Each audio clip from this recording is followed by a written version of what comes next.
മാങ്കുളം ഗ്രാമപഞ്ചായത്തിലെ 2ാം വാർഡാണ് കവിതക്കാട് മേഖല. പൂർണ്ണമായും കർഷക കുടുംബങ്ങളാണ് ഇവിടെ താമസിക്കുന്നത്.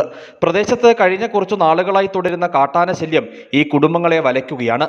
കൂട്ടമായി കാട്ടാനകൾ ജനവാസ മേഖലയിലേക്ക് എത്തുന്ന സ്ഥിതിയുണ്ട്. കൃഷിയിടങ്ങളിൽ ഇറങ്ങുന്ന ആനകൾ വലിയ തോതിൽ കൃഷിനാശം വരുത്തുന്നു. ഏലവും റബ്ബറും തെങ്ങും കമുകുമെല്ലാം കാട്ടാനകൾ നശിപ്പിച്ചു. നേരം ഇരുളുന്നതോടെ കുടുംബങ്ങൾ വീടിന് പുറത്തിറങ്ങാൻ ഭയക്കുന്ന സ്ഥിതിയുണ്ട്. ഈ മുകളിൽ ഒരു ഫെൻസിങ് ഉണ്ടായിരുന്നു. അത് അടുത്ത കാലത്ത് 2 വർഷം മുമ്പ് ഫോറസ്റ്റുകാർ തന്നെ ഇട്ടതായിരുന്നു.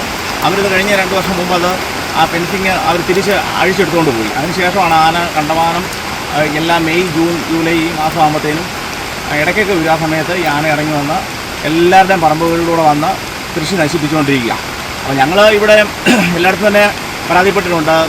ഫോറസ്റ്റ് സ്റ്റേഷനിലും DF ഓഫീസിലെല്ലാം പോയി പറഞ്ഞിട്ടുണ്ട്. കാര്യമായിട്ടൊന്നും പുരോഗതി ഒന്നും ഉണ്ടായില്ല. അടിയന്തരമായിട്ട് തന്നെ അവിടെ ഫെൻസിങ് ഇടുവാണെങ്കിൽ ഈ ആനയുടെ ശല്യം കുറയ്ക്കാൻ പറ്റും. പക്ഷേ ഞങ്ങളുടെ ഭീതിയിൽ എത്ര കുടുംബങ്ങൾ ഇവിടെ 10-30ഓളം കുടുംബങ്ങളുണ്ട്. ഇവരെല്ലാം ഞങ്ങൾ 5 മണിയാകുമ്പോൾ വീട്ടിൽ കയറും. പിന്നെ രാത്രിയിൽ ഒരു ഇടപാട് നടത്താൻ പറ്റും. കടയിൽ പോലും പോകാൻ പറ്റത്തില്ല. അങ്ങനെയുള്ള ഒരു വളരെ ഭീതിതമായ ഒരു അവസ്ഥയിലാണ് ഞങ്ങളിവിടെ കഴിയുന്നത്. റബ്ബർ തോട്ടങ്ങളിൽ ടാപ്പിംഗ് നടത്തുന്ന കർഷകർ പ്രദേശത്തുണ്ട്. ഇവർക്ക് രാവിലെ കാട്ടാനകളെ ഭയന്ന് ടാപ്പിംഗിന് ഇറങ്ങാൻ കഴിയുന്നില്ല. റബ്ബർ മരങ്ങൾക്ക് നേരെയും കാട്ടാനകൾ പരാക്രമം നടത്തുന്നുവെന്ന് കർഷകർ പറഞ്ഞു. കടം വില മേടിച്ച് നമ്മൾ ഒട്ടിച്ചതാണ്. ഒട്ടിച്ചിട്ട് അത് മൊത്തം ഇപ്പോൾ കുത്തിപ്പറിച്ച് കീറിക്കളയും, മരം പട്ട കീറി കുത്തിക്കളയും, ഷെയ്ഡും പറിച്ച് കളഞ്ഞ് ഈ രീതി ശല്യമാണ്. നിരന്തരം ഇതേ രീതി ശല്യം. ഇപ്പോൾ വന്നിട്ട് ഇപ്പോൾ ഒത്തിരി ദിവസങ്ങളായി വന്ന് നിരന്തരം ഇങ്ങനെയായിട്ട് ഒരു കാരണവശാലും ജീവിക്കാൻ പറ്റാത്തൊരവസ്ഥയാണ്.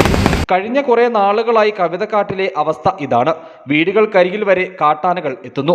ആളുകൾക്കും വീടുകൾക്കും നേരെ ആനകളുടെ ആക്രമണം ഉണ്ടാകുമോ എന്ന ഭയവും പ്രദേശവാസികൾക്കുണ്ട്. ജനവാസ മേഖലയ്ക്കരികിലെ വനത്തിൽ നിന്നുമാണ് കാട്ടാനകൾ കൃഷിയിടത്തിലേക്ക് എത്തുന്നത്. മുമ്പ് വനാതിർത്തിയിൽ ആനകളെ പ്രതിരോധിക്കാൻ വനവകുപ്പിന്റെ ഫെൻസിംഗ് ഉണ്ടായിരുന്നുവെന്നും ഇപ്പോൾ അതില്ല എന്നുമാണ് പ്രദേശവാസികളുടെ പരാതി. ഫെൻസിംഗ് പുനഃസ്ഥാപിക്കുകയും കാട്ടാനകളെ ജനവാസ മേഖലയിൽ നിന്ന് തുരത്തുകയും വേണമെന്നാണ് കവിതക്കാട്ടിലെ കർഷകരുടെ ആവശ്യം. News bureau, Adimali.